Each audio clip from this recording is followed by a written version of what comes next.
God, am I excited for this reading vlog. Hi, I'm Liv, and today I'm going to be reading one of my most anticipated reads of the entire year. I'm reading Fourth Wing. Finally, I'm reading this book. I have been wanting to read this book for, honestly, since it came out. The hype has been insane, but I know virtually nothing about this book, which is amazing because I can go into this book completely blind. I'm excited. All I know about this book is that it's dragons and fantasy, and there's a romance that's enemies to lovers, and with someone called Zayden, and then that's it. So, really excited. Yeah, you read this book basically.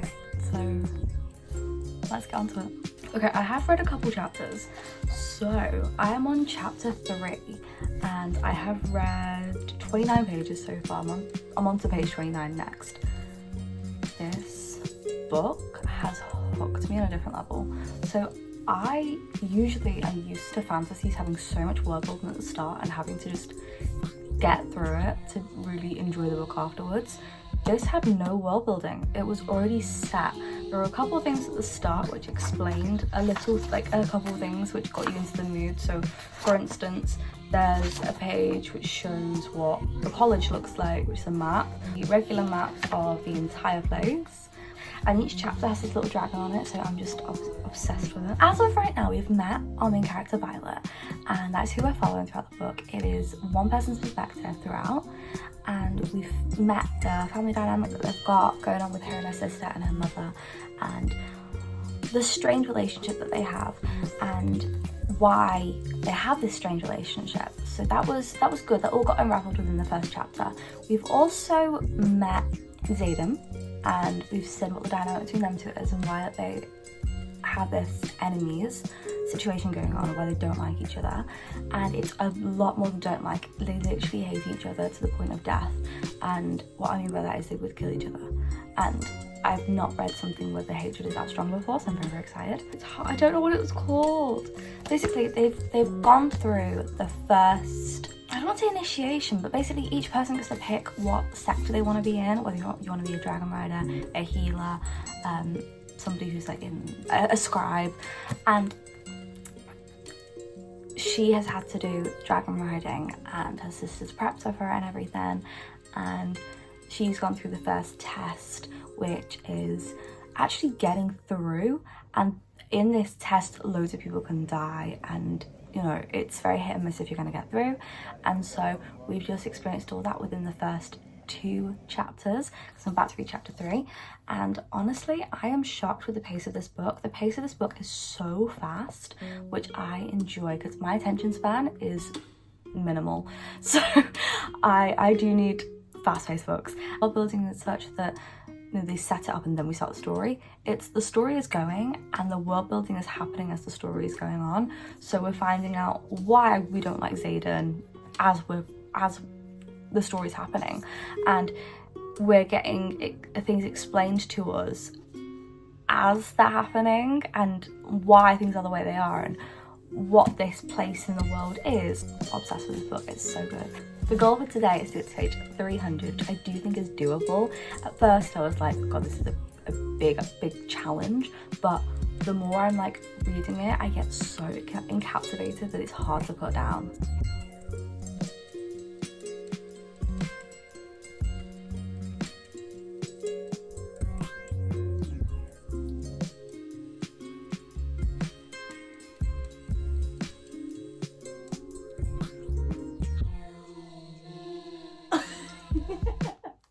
I did not expect that.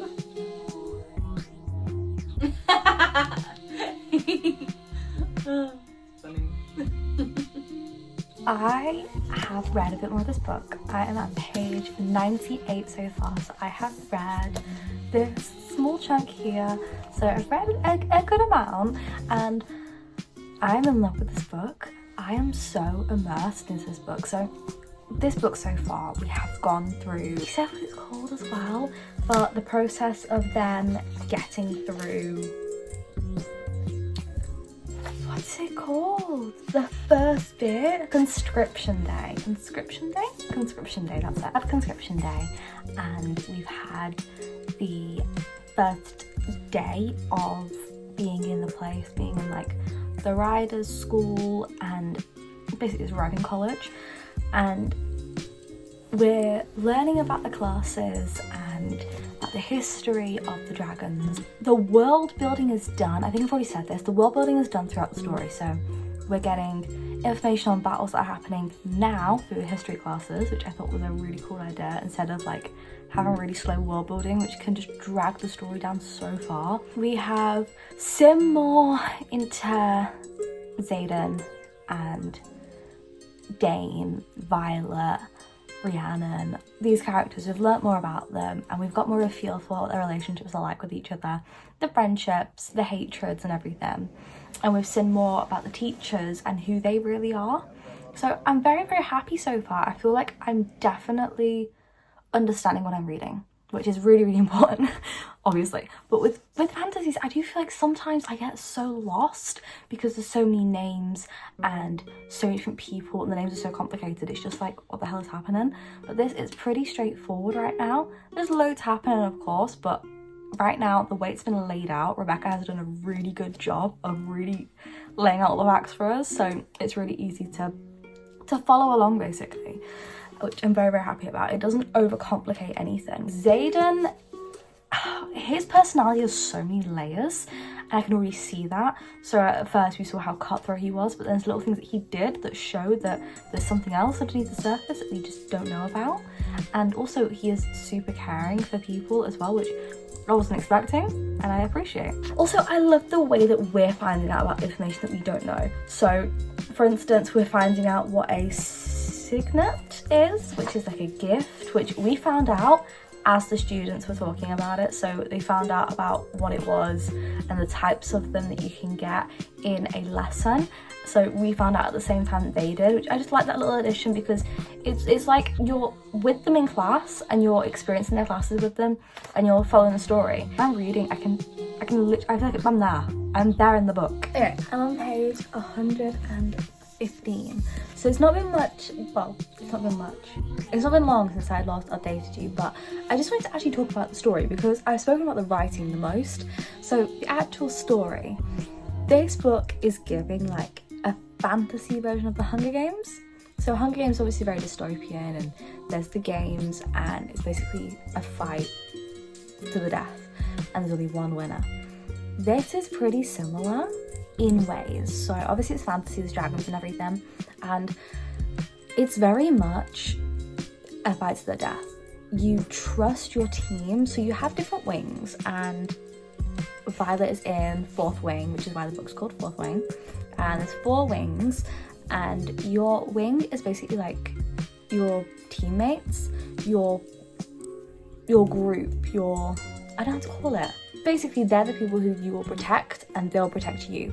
And there are 3 years in this school, and as you raise in the years, to be able to get past first year, you have to bond with the dragon for a starter. Then you've got year 2 and year 3, and throughout the years you take classes, and in year 3 you're graduating, so you'll become a rider officially, and you'll be fighting in battles and things. And also in 3rd year, sometimes people are called out of 3rd year to go and fight when enemies come try and destroy villages and stuff. The stakes are incredibly high in this book, like crazy high, and I love that. Like the stakes are so high, it's like you don't quite know how things are gonna go. Like it's insane. And so we've been through the process of these people actually getting into the college. That was a big process, and 20% of the people trying to get in died, which was more than last year's, so that was like a big, like, oh my god. Then we had the challenges week by week. So every week they have to spar with somebody, and it can be a 1st year, 2nd year or 3rd year that you're against. So obviously the 1st years are at a disadvantage, and they're going against people and they're fighting, and you just gotta prove that you can hold your own, and you can be killed by people. However, you are not allowed to kill somebody in your own wing, and that is like a rule. There's so many rules in this college, in this school, that you can't do and you can do, so you have to really abide by all them. And it's pretty easy to follow because of the way she's written it, which again, I just think she's written it in a really good way. Tension. You can't sit at the edge of your seat thinking what the hell is going to happen next. The thrashing is about to happen and I'm really, really nervous because this is the part that sounds Hunger Games-esque. That's what I was trying to say. So the thrashing is where the riders basically try and bond with a dragon. And obviously a dragon is a dragon, massive creature, and they're either gonna burn you to a crisp or bond with you. And there's just so many political things as well in this. So years ago there was a rebellion, and so loads of people hate Violet's mum, who is like the leader of everybody, who stopped the rebellion. And so that's a big storyline in this whole book. And yeah, as I say, the political stuff is like real big in this book, and I love it, honestly. Like, there's all these alliances and rebellions and sore subjects where like the rebellion's children are also involved, which is really giving Hunger Games, like, the more I think about it, and how the rebellion's children's had to the rebellions, is that right? People in the rebellion, their children had to suffer for what they did, and that's just given Hunger Games. And it's honestly insane, like, how good this book is. And when I say it's given Hunger Games, I don't mean it's like basically ripping off the Hunger Games. I don't mean that it's basically ripping off the Hunger Games.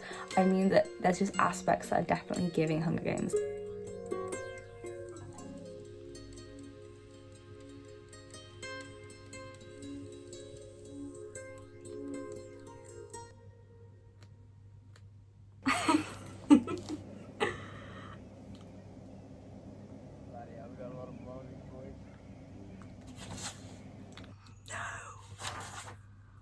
I can't read on, I'm worried. Oh, even if I don't read on, it's still gonna happen. I love the little book quotes we get on the top of the page from like other books. This dragon man is so sassy. I don't know how to say his name. Is it Tan? I think it's Tan or Tarn. Tarn. But it's AI, so is it Tan? I'm gonna call him Tan. But Tan is the sassiest dragon I've ever listened to. I can't believe this guy. I love him.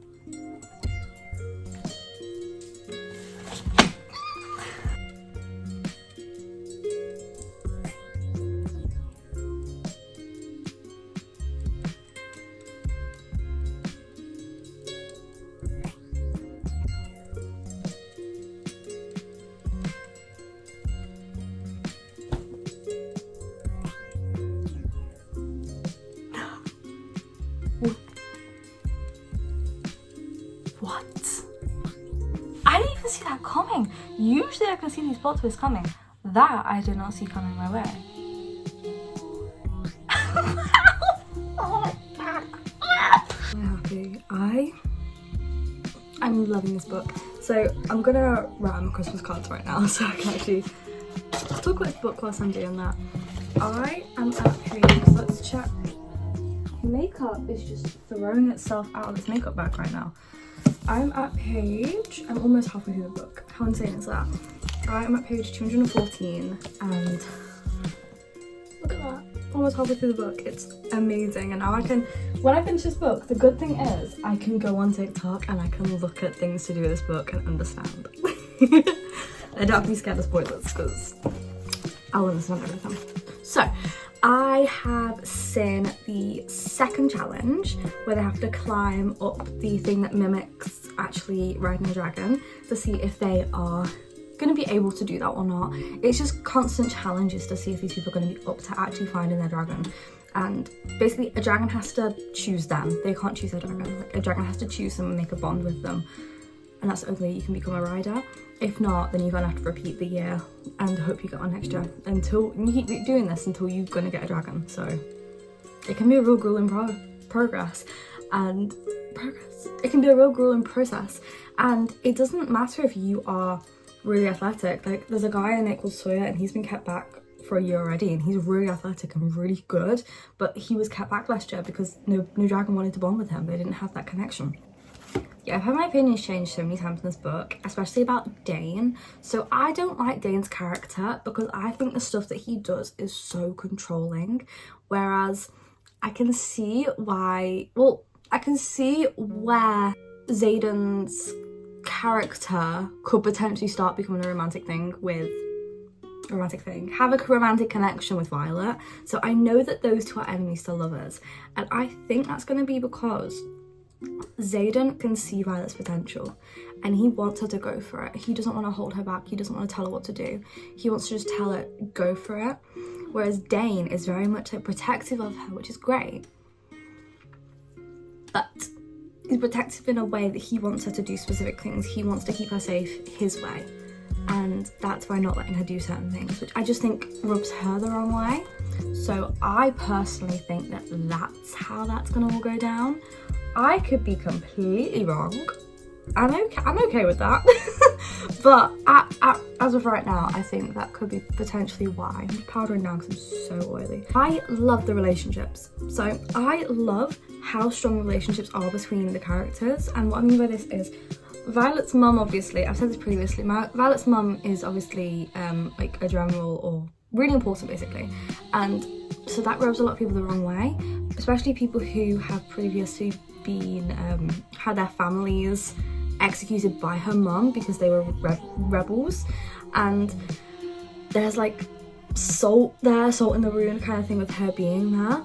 But also at the same time, there are people who just don't like her because they think that she's too weak of a person. And there's these dynamics where she is hated by certain characters and these characters are just adamant to try and kill her. Like, it's that serious. They're really trying to kill her off. And it's so cutthroat. And I love that because I didn't expect it. Time for an update. Rebecca Yarros. I love this book.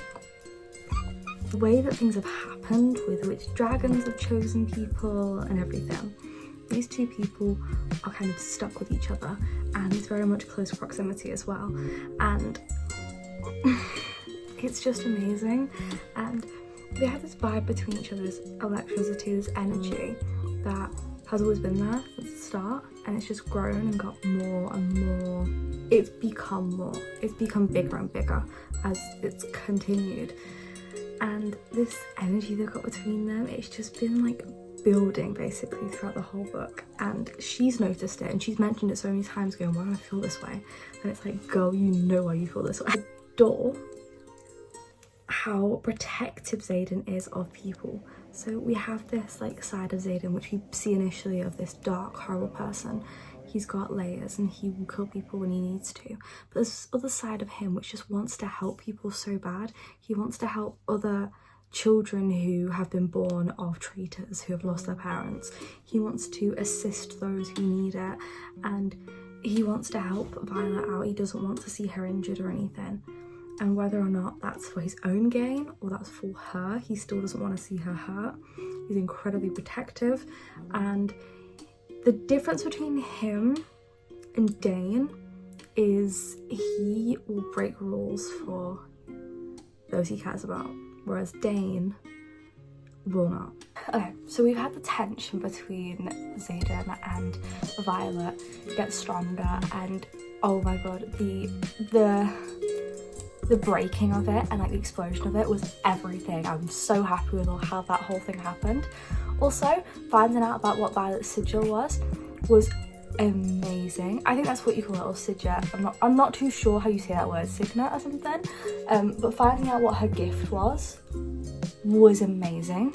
The little nod to something that happened like 100 pages ago, I had to flip back and I went, oh my god, yeah, it was literally there in front of me. So that completely shocked me. I'm really enjoying it still. I'm so invested. I kept thinking after every big thing happened, I thought, where are they going to go with this story? Like, we saw what dragon Violet got and everything, and I was like, okay, well, I thought that's what the whole book was going to be about, because like that was such a big challenge in the book. And then we got to the second thing that happened and I was like, oh wait, we've still got ages left, so what's going to happen now?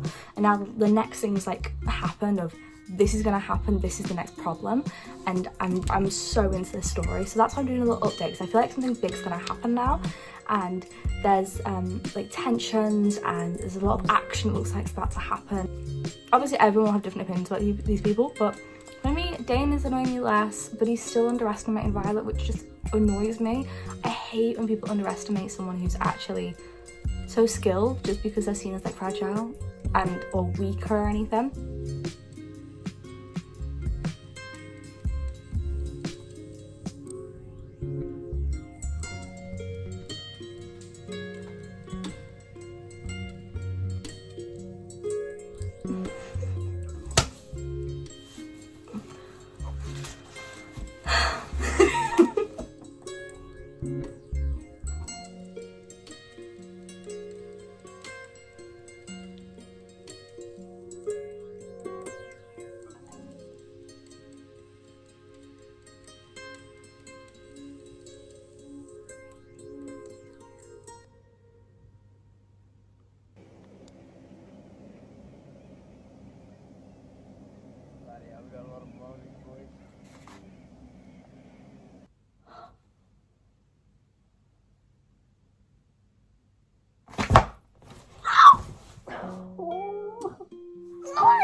There's exactly 50 pages left. I'm not okay.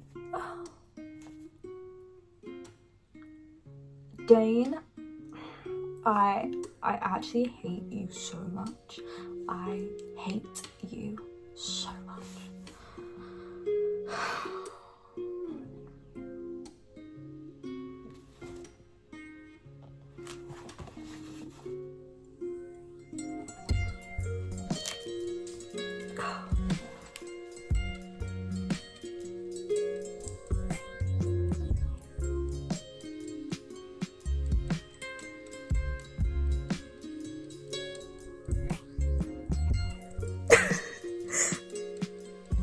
I have less than 30 pages left and I'm a wreck. I'm crying. I've got tear stains all over my book. I just didn't expect that to happen. What? Okay, for a start, I sobbed my heart out. That was emotional for me. My mascara was just like sitting on my eyes there. You can see a tear stain. That was bloody emotional.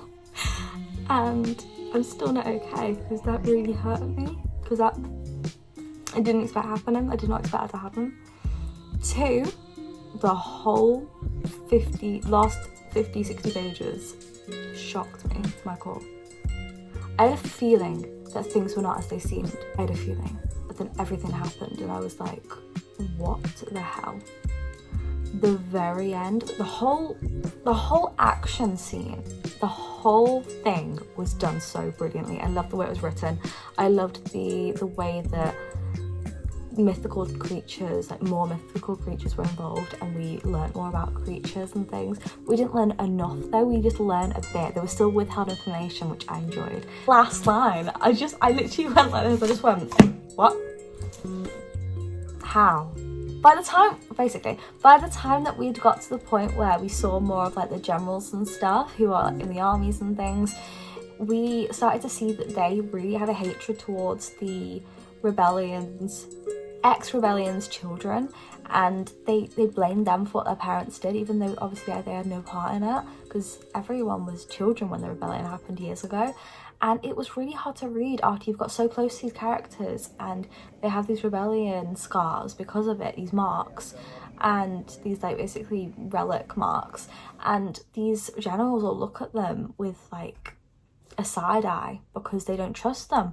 And it was hard to watch because like you feel for these characters, and like characters like Liam and stuff who are children of the rebellion, and these generals are giving him side eye and things, and it just broke my heart. I felt so much for these characters. Obviously I cried. So that really showed you how much I was invested in this book. I love that. I love when a plot twist actually makes sense because the writer has thought about it throughout the book. And it was loads of things that got revealed, like certain rules that were in the codex that I kept thinking, but why is that a rule? Or there'd be a reason to the rule, and I'd think, yeah, but surely that can't be it. and then it'd get revealed the real reason, and it'd be like, oh, see, I knew I was right. 5 star. I didn't know if I was gonna like, I didn't know if it was gonna live up to the hype, but it did. 5 freaking stars. I really love this book. It's really good. I'm really nervous to read the second one though, because so many people are like, oh, it's a 3 star, and I'm like, but the first one was bloody brilliant. So how? So I'm very, very excited, but I adored that book. It was brilliant. So yeah, I'll see you guys next time in the video. Sorry the uploads have been like a little bit sketchy, but sorry. Christmas has been hectic, okay? But yeah, I will see you guys in the next one. Hope you've enjoyed. Tell me if you've read this book down below, and I'll see you guys next time. Subscribe, do all the stuff. Thank you so much for getting me to 500 subscribers. I really appreciate it, and I'll see you guys soon. Bye. Oh my god, I just jumped on Goodreads to write that I've given Fourth Wing a 5 star. So many people are slandering it in like the review. Oh, I'm genuinely baffled because I adored that book. That was brilliant, and loads of reviews of people saying like, oh, how can anyone hype this book? It's not good. It's just generic YA romance tropes. Oh, the romance was like nowhere to be seen until the end. I was like, we reading the same book? So many people have rated it a 1 star and a 3 star. How? I adored that book. I'm genuinely baffled. And like, I don't usually just like love a book because of the hype. Like, I hated If You Had Been With Me. Like, that was like the worst book I ever read. So like, I don't, you know, necessarily fall for the hype if it's just a hyped book. If I genuinely like it, I'm gonna say I like it. Like, Good Girls Guide to Murder was hyped and I gave it a 5 star because it was brilliant. This book was hyped, gave it a 5 star, brilliant. Like, it doesn't matter to me if it's hyped or not. I feel like it being hyped on TikTok usually gets it more people reading it. I think that's good. It's getting people reading more. But God, it's really a lot of reviews of people on Goodreads just saying, no, the hype was ridiculous. Stop looking at a book based on its hype. Just look at it as what it is. It's a book. Read the book. If you like it, you like it. If you don't, you don't. Like, stop saying, does it look to the hype? Like, shut up. It really annoys me because I've read so many books as well that haven't been hyped on TikTok and they've been fabulous. And then I've read books that have been hyped on TikTok and I've also thought, yeah, that's equally as good. I'm not going to say, oh, but you're not living up to the hype, so you can't be a 5 star. If I'm enjoying it and I think it's amazing, it can be a 5 star. It doesn't matter what the people's opinions are. It just really bugs me. Just a random thought. Because it just bugs me, honestly. When people are like, oh, it's so hyped, let's see if it can live up to the hype. I'm like, okay. Someone else might love that book more than you, though, and that's okay. I love loads of books more than my friends, and equally they love loads of books more than I do. It's just personal preference. Anyway, bye.